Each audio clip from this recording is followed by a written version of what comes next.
Hi, and welcome to Boomer Has It. I'm JB Miller in London. I'm Jim Jalamas in New York. This week we're going to talk about the Washington Post. Good riddance to the Washington Post. Yes, Um, yeah, you really feel that way, Jim? Let it lead the way. Why good riddance to this institution of journalism? it's its owner is slowly killing it, and at some point we lose patience. We lost patience a little bit with the presidential endorsement suspension in 2024. We lost our patience when Bezos made a strategic pivot on the op-ed page, which I mean, strategic pivot sounds like a bad title in a bad PowerPoint. Yeah, And now the layoffs, and that's why now it's time to send a message. It's a dying institution. It's time for it to go. Our subscription dollars can be better spent with other news organizations where they're taking it seriously. They're not influenced by the owner's important relationships. yeah. I hear what you're saying, but of course I've been on the record and I've been haranguing my friends not to lose their cancel their subscriptions because I think that's just going to kill it Because more. wait, because you're misguided is really the reason, right? I don't.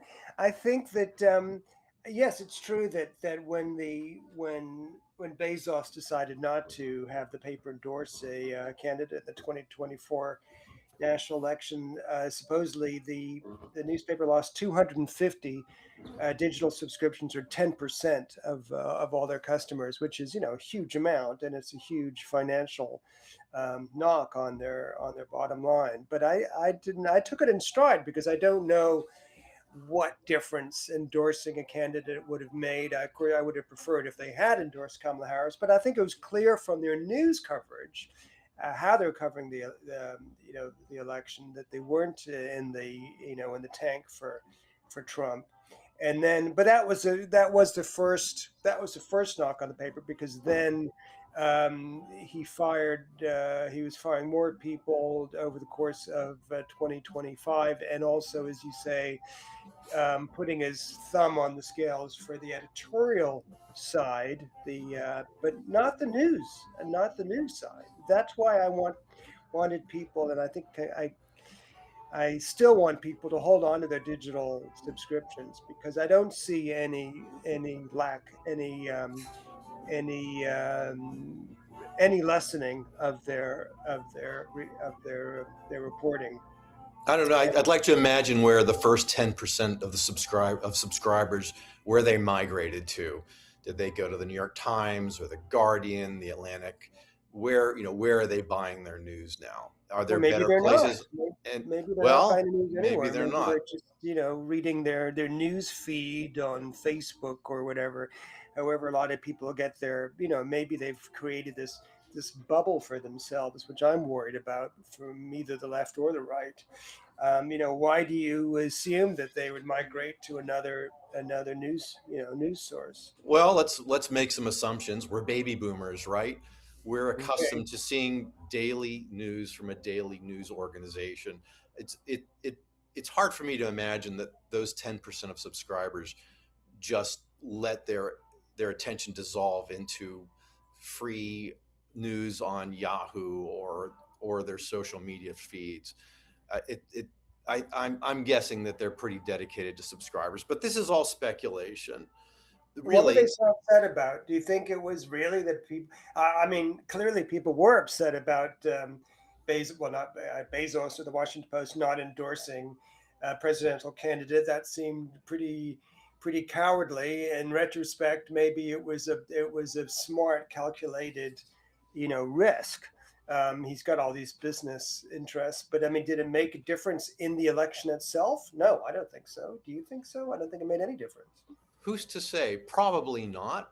I mean, Trump won fair and square, but it was not a landslide as MAGA really wanted us to believe. It was a fair and square election, and Trump won, but not by a huge No, margin. it wasn't a If landslide. It you was look, pretty close, 1.5 percent, but I mean, it wouldn't have, I don't think it would have been the less or more of, of a point spread if we had seen a Kamala Harris endorsement in the Washington Post. They weren't the only paper that declined to endorse a candidate. Gannett owned USA Today, the fifth largest print and fourth largest digital subscriber, as well as more than 200 local papers under their umbrella also did endorse a candidate. So that maybe this is a problem with oligarchs or wealthy interests owning these journalistic institutions. It didn't used to be a problem, but it is now. Well, here we were talking about this last time. It's the concept of the benevolent rich owner of a newspaper, but benevolent or not, it's a long tradition in the U.S. Millionaires and billionaires have owned newspapers, and the idea of editorial independence always comes into debate when there's an owner like that. So, are you going to be a benevolent owner or not? I would argue Bezos, it's a personal asset. It's not owned by his former company. It's like owning a boat. It's prestige, and it's a way to gain the cost of a boat too. I mean, what did he spend more on his yacht than he spent on the Washington Post over the last few years? I mean, it was half the price of his. It was half the price of his yacht. And what he paid for it was half the price of his yacht. Okay. Correct. And you might say someday in the future, all this will go away, and Bezos won't feel like he's beholden to the president of the United States and fix it with his massive fortune. But for now, we just lost 350 reporters in February. Where are they going to go? You might argue, well, hey, it was just the Metro section, sports, their daily podcasts. The book section bothered you. Unforgivably, they let go of Book World, which has been around since 1978. When Katharine Graham owned the paper, they were hand-wringing about Book World. It doesn't make money. Well, you know what? It's newspapers aren't like that. Jared Kushner bought the New York Observer naively 15 years ago, and he had this notion that he would run it like a business. But newspapers, news organizations, media organizations, they don't have the same rules. That they don't run by the same rules as maybe a mining operation does, or a bank. It's different. No. Well, no, and that's certainly noticeable here in London, which is I think still has something like 9 daily papers. I don't know who's reading them in print. I mean, you see them in print. You see them in newsagents all across the city, and they just pile up. And then you see them wrap up. Well, not only that. What's very charming about England is you have an evening newspaper that is on this, that is physical, or you used to. We used to. The Evening Standard. Oh, that's too bad. Anymore. I'm sorry to report, but we do have all these newspapers. They're all losing money pretty much, and I think they are held on to for their political heft, and they're mostly right wing. I mean, they are very powerful. The Daily Mail, Daily Telegraph, Daily Express. These are right wing newspapers. The Times is more center right, owned by Murdoch, but they are instruments of political power, which is the same with papers in the States. So they shouldn't be attempted to be run as a business. That's not one of their greatest. That's not why necessarily people want them in hand. That's not why they still exist. Yes, you hope for someone like Katharine Graham to run the paper, but that's not the case so much anymore. Well, but that's not, that's not mutually exclusive either, because some media organizations make a handsome dollar. I guess the New York Times is doing well, isn't it? Business Insider makes money. Okay.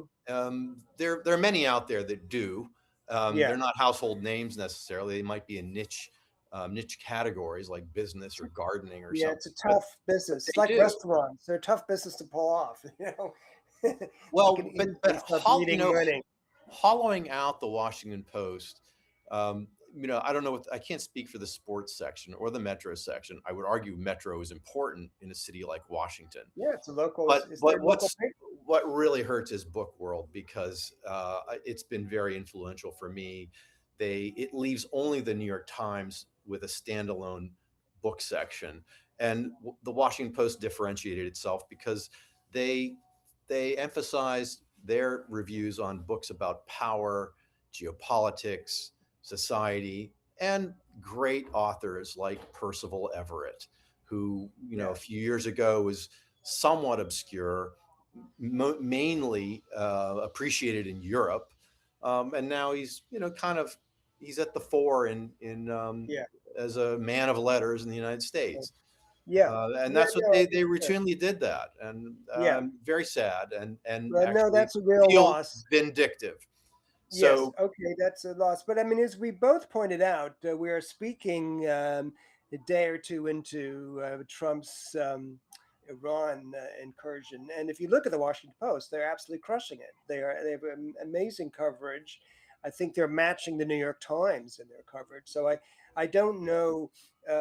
If you did know about the sports section of the Book World, which are a clear loss to the paper, they seem to be covering this story pretty well. Even though I know they fired several international reporters, so I don't know how they're okay, doing it. and you also made the point when the Department of Defense, whatever you'd like to call it, The asked Pentagon. asked it was right, it was the Pentagon asking reporters basically to take a loyalty oath before entering the building, or they would lose their press passes. That's not literally what happened, but I think you made the point that the Washington Post reporters who had the Pentagon beat pulled out and And did they good work. continued breaking stories. Yeah, I thought that would happen because they've got contacts within the Pentagon. They don't need to be physically on site. The idea that this would somehow, reduce their coverage or suppress their coverage was really naive. And especially in a situation, in an environment with a lot of people at the Pentagon who are chafing at the guys in charge who are completely hapless. Hesketh does no right to be in charge of the Pentagon. He's a twerp. So yeah, those stories we're Not gonna to get put too not to put too fine a point on it. not How do to you, put too fine a point on. how do you qualify Hegseth as a twerp? I mean, what is a twerp in No, 2026? he's a hack. I don't know. He's like a workout hack who's always showing off, his push-ups and stuff. I mean, it's all about and he needs a constant makeup artist apparently because he's always wants to look good on screen. I mean, it's a You know, I, keystone I, spot Mr. Miller, I think you might be, you might take some advice from Pete Hegseth.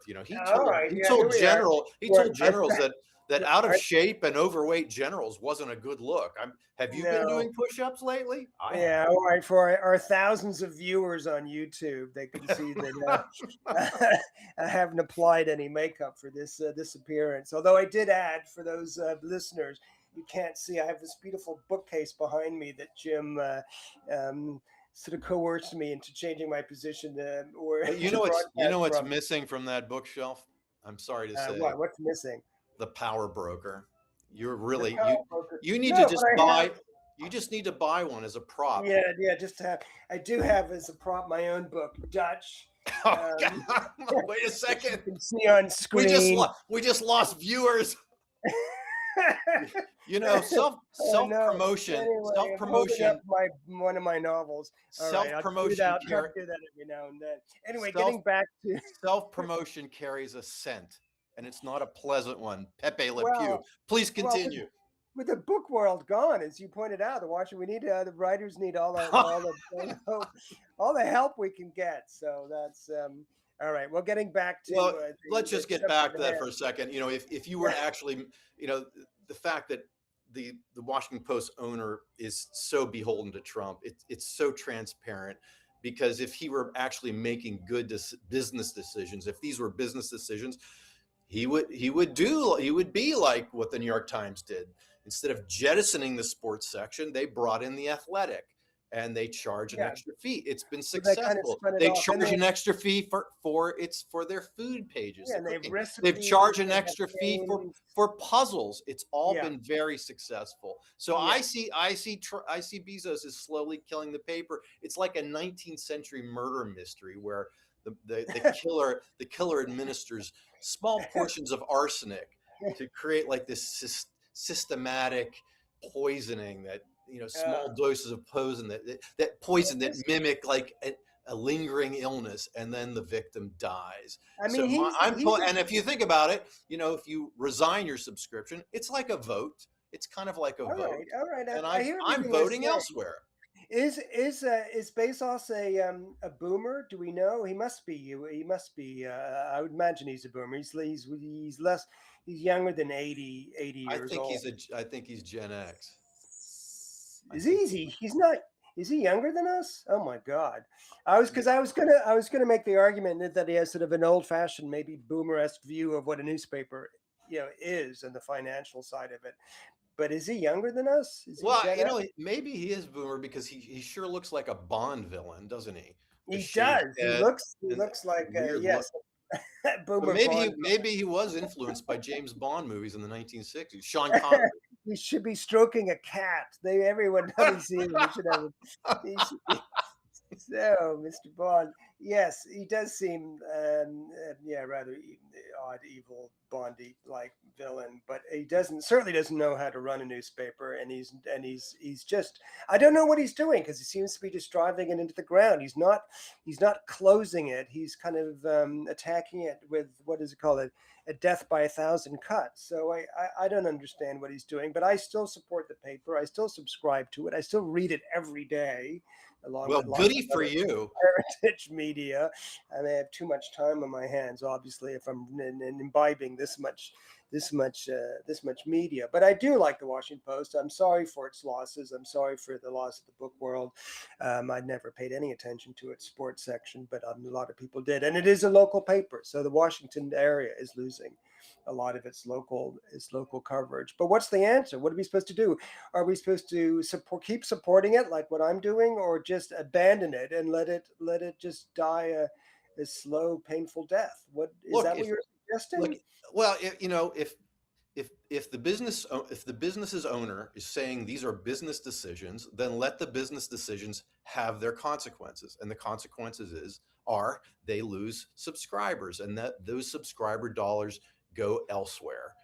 Maybe they go to PBS or NPR. Maybe they go to the competing newspapers that are real newspapers or real news organizations. Not a subscription to some podcast. Well, all right.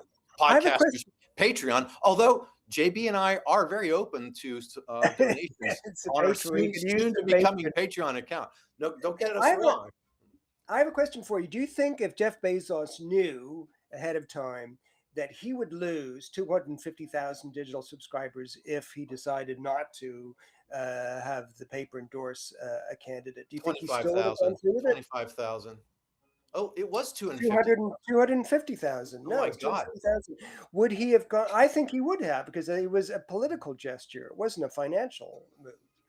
It's clearly transparent. The data point I like the most is what triggered the layoffs was announced $77 million loss at the newspaper, and his net worth is, I don't know, what is it, 250 billion.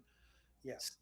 That loss, that personal loss of 77 million, represents 0.03% of his net worth. So for the average person who earns $100,000 a year, 0.03% of that represents $30. He lost $30, which is, I don't know, $30 could be a round of really expensive coffees at Starbucks with your friends. No, so that's the point. So you're saying it was obviously a political gesture. It was not a fully transparent. He could, if he wanted to, he could easily keep supporting the paper, but he's got a lot of business interests, which are much greater than Washington Post, with the Trump administration. And this is a very completely transactional administration. So if he's got does he have SpaceX, or I can't remember, Blue Moon? What is it called? He's got one of those, one Blue Moon. He's got one of those space businesses that does a lot of work, I guess, with the Defense Department, and he wants to be able to keep merging and stuff. It's a problem. We haven't solved this problem, and I don't know what to suggest, except I don't want to see the Washington Post killed off. But do you feel? I mean, clearly it hasn't already been killed off, because we saw from its current news coverage, it's still doing a great job. I don't know how, because it's lost so much of its staff. Well, But here's sort of an imaginary scenario. Let's say, it's a trophy asset, right? And with trophy assets, you can buy influence. In this case, using this trophy asset for Bezos is a way to make friends, influence people, maybe get government contracts, definitely get government contracts, or maybe it's defensive. It's to avoid yeah, losing government contracts, because we mm, know that's what this administration will do. Where yeah, this is not, this administration is really sort of business oriented, but not really. It's really like Chinese state capitalism that mm, invests in companies and makes them less efficient, makes yeah. economies less efficient. Ultimately, but I'm not going to go too far down that road, because I already forgot what I was going to say. But I keep on hoping. in a future scenario, let's say Trump and MAGA go away, it would really be pocket change for Bezos, if he cared, to rebuild the Washington Post and All right. expand Well, its as I made the point, investigative staff, its foreign yeah. affairs. I mean, also, I made the point that the midterms are, what, 8 months away, and if he can hold on, the political landscape could be very different in less than a year. And so, he might, and then there may be payback from the Democrats on organizations' business interests that caved to the current administration. I don't know. I keep on hoping someone like George Soros might swoop in and purchase it, but he's not going to sell it to anyone else. I think it works in his current political sensibility to not let anyone else have their hands on it. Well, anyway, I'm glad we've solved this issue completely, and our listeners and viewers have a much better sense of how to approach this from either side. Um, Listen, do you We're have going to take any? a little break, aren't we? Oh yes, we are going to take a break, and we'll be back in a moment. So stay tuned. Okay,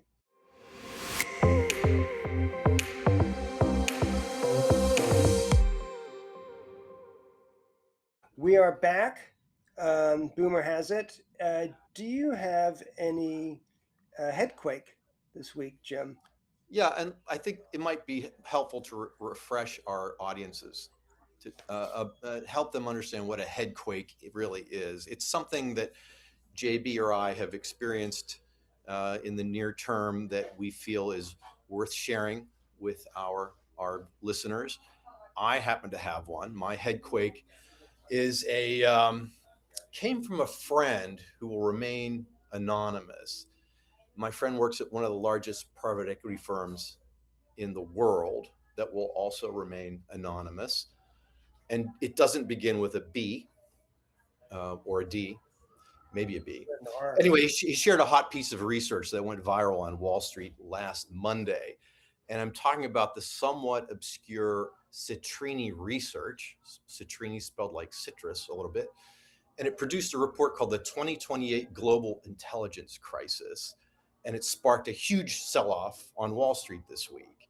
And what's interesting about the report is that the authors created a fictional scenario set in June 2028 when AI agents hollow out the US economy. So we're past talking about LLMs, we're past talking about Gen AI and speculating about AI having human intelligence someday. Yay! We're talking about AI agents, which are functional tools that do tasks. You might think of an AI agent as helping you pick a place to go on vacation, booking your tickets and buying travel insurance for you. In within an hour.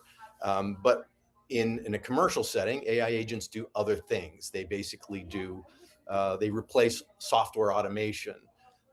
So in this scenario, these autonomous tools are displacing white collar workers with massive layoffs. In June, in this future scenario, unemployment is at 10%.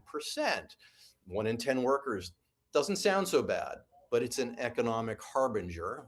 Economists look at this as an indicator of systemic national crisis and eroding social stability. It's just a very bad That thing. sounds depressing. It's very depressing, and because their jobs are permanently replaced by low-cost automation, new opportunities for workers dry up. They can't Mm. upskill. High productivity looks great on paper, but it doesn't circulate in the real economy. Consumer spending collapses. Sounds scary? It was for a lot of investors, and they sold stocks in Salesforce, Adobe, Visa, Intuit, Uber, and DoorDash. It's a Rube Goldberg imagination into Mm. automated dystopia. Nice So reference. there you have it. Yeah, well, that's yeah, I can believe that, and but it's pretty depressing. So I'm going to cheer everyone up with my Headquake, which is a local one here in London. I went to the revival of Tom Stoppard's Arcadia last week at the Old Vic, and it's just a beautiful production of probably his best play. I can highly recommend it.